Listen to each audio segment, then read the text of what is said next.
tawag og Nicolaita nga gidumtan sa Dios nga naaron sa relihiyon.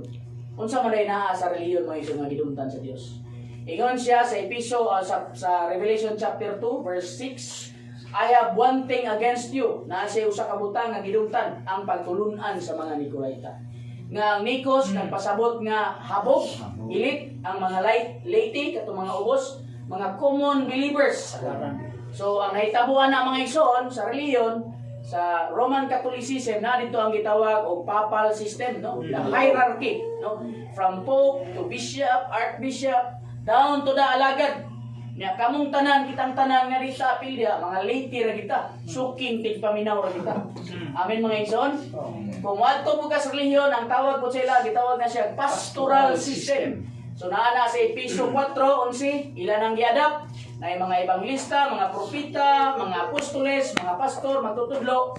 Pero mga igsoon, kanang tanan, idumtan sa Dios tungod kay gipatay ang function sa tanang mga igsoon. Amen mga igsoon?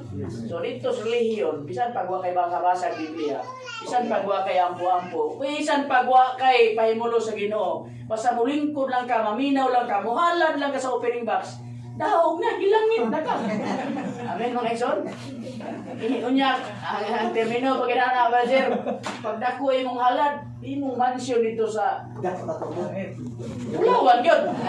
Pero may ray mong halad, ang ugon ray at dog. So, dili ato mga ison, dinhi, labi na sa gitawag o prophesying meeting, wala tay leader dinhi. Amen? Yes. Wala tay pastor dinhi. Kitang tanan, doon na tay kagawasan nga makalihok, makatestify, makaprophesy, sumala sa kipabati sa Ginoo nato, sumala po sa atong napahimuslan.